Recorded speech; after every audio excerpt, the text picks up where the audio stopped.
Караколго барып келатып, ошондо чоң катуу кырсык болуп, ошондон улам басуу мүмкүнчүлүгүмдөн ажырадым. Негизи басып жүрүп, баспай калган адам аябай жаман нерсе ошол экен да. Башынан кайра үйрөнгөнгө туура келет. Мени врачтар даже отурбайт деп айткан эле да. Жашоого мындай көз карашым вообще башкача болчу. Өзүм кол салып анын күндөрүм болгон. Анан азыр мурунку Света менен азыркы Светаны тандаса, азыркы Светаны тандамак. Жашоо ар дайым биз ойлоп кыялдангандай болбойт. Биз дайым борон чапкындардын жана сыноолордун ортосунда жарык табарыбызга ишенишибиз керек. Биз бүгүн жол кырсыгына кабылып, эки бутунан майып болуп калган Света тууралуу баяндайбыз. Ал бардык кыйынчылыктарга карабастан кайраттуулуктун, чечкиндүүлүктүн жана жашоого болгон укмуштуу эрктин символу болуп калды. Окуп жүрүп иштеп, андан кийин турмушка чыгып кеттим жети өгүзгө. 2009-дарда чыктым. 19 жаштарымга, 18-19 жаш болчу.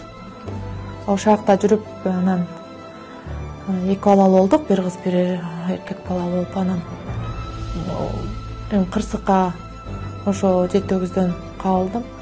Караколго барып келатып, ошондо чоң катуу кырсык болуп, ошондон улам басуу мүмкүнчүлүгүмдөн ажырадым. Ал убакта 24 жашымда болчумун, азыр 34-35ке чыктым уже. Оор операцияларды башынан өткөздүм, аябай чоң операциялар өттү. Жашоо эмнени гана башка салбайт. 35 жаштагы Света Эсенгазиева ошол каргашалуу жол кырсыгынан кийин илдетин бир нече жыл кабыл ала алган эмес. Азыр 10 жыл болду, ошо 10 жылда көп нерселерди өткөздүм да, башынан көп кыйынчылыктар өттү, көптөгөн сабак алдым. Негизи басып жүрүп, баспай калган адам аябай жаман нерсе ошол экен да. Башынан кайра үйрөнгөнгө туура келет. Атамдын жардамы аябай болгон, ошол убактарда мени врачтар даже отурбайт деп айткан эле да. Анан атам экөөбүз эле калчубуз үйдө. Анан атам могу журкандар тиреп отургузуп, колумду даже мынтип көтөрө алчу эмесмин да. Анан мындай жолук менен байлап, эшикке байлап көтөрүп, анан ошентип анан атамдын күчү менен ушул акыбалга келген элем да. Света жолдошу менен ажырашкандан кийин көп убакыт стрессте болгон. Бул учурда ага Теңдик коомдук бирикмеси кол сунган. Аталган уюмду 2014-жылы Гүлмира Казакунова негиздеген. Уюмдун максаты коомдо майыптыгы бар жарандарды көз карандысыз жашоого, алардын укуктарын коргоого багытталган. Уюм ачылгандан бери өлкөнүн булуң бурчундагы майыптыгы бар жарандарга жардам берип, алгылыктуу иштерди жасап келет. Калп айтпасам, бир жылга чукул ушундай катуу стресс менен жаттым. Анан бир тааныш эже Роза Бегалиева деген эже бар болчу. Тааныш болчумун да, мындай эле больницадан таанышып калган элем. Анан ошол менен анда санда сүйлөшүп калып турчумун. Анан ушу Бишкекке келдим деп чалып калгандан айтсам, ушундай равенство деген уюм бар, ошого келип көрбөйсүңбү, ушундай кыздарга көп жардам берет деп чакырды. Негизи башында авария болгондон кийин жашоомду вообще үмүтүмдү үзгөм да, даже такырым жашоого мындай көз карашым вообще башкача болчу. Өзүм кол салып анын күндөрүм болгон. Анан азыр мурунку Света менен азыркы Светаны тандаса, азыркы Светаны тандамакмын. Анткени басып жүргөндө жетишпеген нерселериме отурганда жетиштим да. Ушунун баарына себепкер бир эле Гүлмира Казакунованы элестетем, равенство уюмуна аябай терең ыраазымын да. Света азыркы учурда көз карандысыз жашоо борборунда администратор болуп иштейт. Аталган борборго үйүнөн чыкпаган жана зомбулуктан жапа чеккен майыптыгы барлар келет. Ошо центрда көз карандысыздык жашоо деп айтылат, бул центрдин аты. Азыр тилекке каршы кыздарыбыз тарап кеткен, ушу мартка чейин, күн жылганга чейинчи. Азыр ушу центрда калган кыздар, центрда 3 кыз бар, центрда ошолор менен. Центр деген 2021 ачылган. Мен центрда администратормун. Ошо центрда жатам, центрда кыздар да жатат да. Ошолорго менен жашайм, ошолор менен турам, ошолор менен күнүм өтөт. Чыгып эле ошо центрдин ичиндебиз да. Бияка келгенде биринчи эле жалаң гигиена жагын үйрөтөбүз. Анан бара анан аттарын жазганды, кол койгонду үйрөтөбүз да. А так бизге деген элементарный чачтарын, тырмактарын, элементарный ол бестерин салына албаган кыздар келет да. Үйдөн чыкпаган, эч жакты көрбөгөн кыздар келип түшөт да. Бүт баарын үйрөтөбүз, эми өздөрүнө эмне керек болсо. Жолдо жүрүү эрежелерин үйрөтөбүз, жолго алып чыгабыз, магазинге алып барабыз, соода кылганды, акчаны, ошонун баарын үйрөтөбүз да. Азыр Светанын жашоосу таптакыр өзгөргөн. Ал учурда башка майыптыгы барларга үмүт берип, өз алдынча жашоого тарбиялайт. 27 жаштагы Мадина 2 жыл мурун Ош шаарынан келген. Ал мында жашап көп нерсени үйрөнүп жатат. Улуттук коомдук фонду менен иштешкен биринчи. Ошол уюм аркылуу равенство Гүлмүрөжө менен таанышып калгам да. Ошол аркылуу фонд аркылуу 2014-жылы таанышкам. Мурун аябай мындай тартынчак эле мындай сүйлөбөйт болчумун, аябай эле.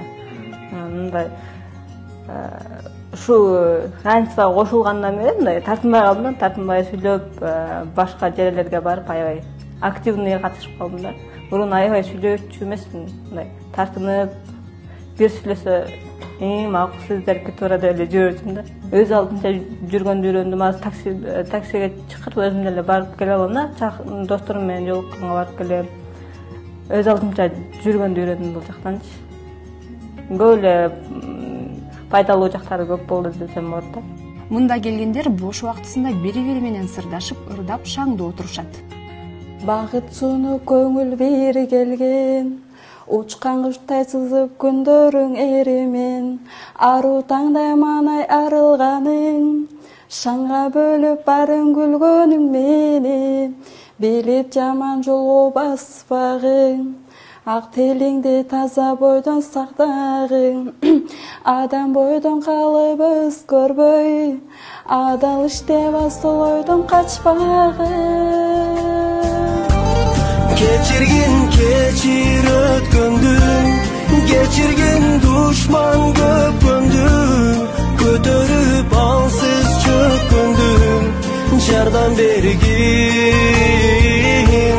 Keçirgin буттан чалгандың, geçirgin күйөт салгандың, анткени өмүр жалган бул бир тууганың. Кекчилер кетет, калчулар калат. Анан да тихий час болуп эс алышат кыздар.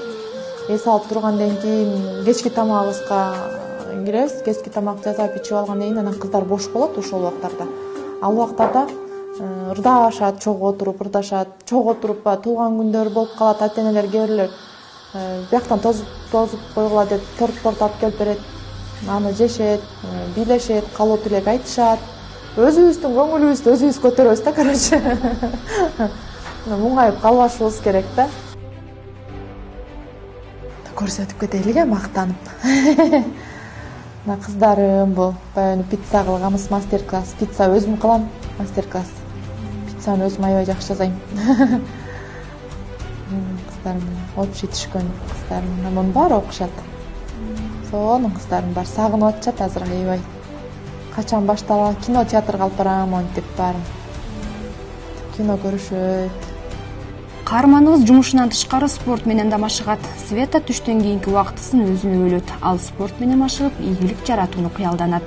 Света майып арабачандар арасында 1000 метр аралыкта жарышуу боюнча биринчи орунду ээлеген жана кыздар арасындагы кол күрөштө республиканын чемпиону болгон. Максаттарым аябай көп, бирок спорт жагына машыгып, ушу спорттон бир нерсени эметсем дейм да, ийгиликтерге жетким келет да көп. Ошол спорттор менен машыгып, убактым болсо баардык спортко бармакмын, өзүмдү сынапчы. Ийгиликке жетким келет ушу спорт менен, максатым да ошол. Негизи адам баласы максат кое бериш керек да. Үмүт кое бериш керек деп коет го. Ошондой максат менен жүрүш керек. Теңдик коомдук бирикмесин Ассоциация Күнүс Финляндия, Европадагы коопсуздук жана кызматташтык уюму, Бириккен Улуттар уюмунун адам укуктары боюнча жогорку комиссарынын аппараты жана ФСДС коомдук фонду колдоо көрсөтөт. Жыл сайын Кыргызстанда майыпты бар адамдардын саны өсүүдө. Учурда өлкөдө эң аз дегенде 200 миңден ашык адамдын майыптыгы бар. 2019-жылдын 14-мартында Кыргыз өкмөтү Бириккен Улуттар уюмунун адам укуктары жөнүндөгү конвенциясын ратификациялаган. Ага ылайык өкмөт майыптыгы бар жарандардын укуктарын коргоого, жумуш менен камсыз кылууга жана ыңгайлуу шарттарды түзүп бериши керек болчу. Бирок ага карабастан бийлик тараптан алгылыктуу иштер аткарыла элек. Өлкөдө майыптыгы бар жарандардын басымдуу бөлүгү бейөкмөт уюмдардын колдоосу менен гана билим алып жумушка орношушат. Бирок жумуш менен камсыз болгондордун саны кыйла эле аз. Алардын укуктарынын корголушуна, жумуш менен камсыз болуусуна көп учурда эл аралык жана бейөкмөт уюмдар, ошондой эле фонддор таасир этишет.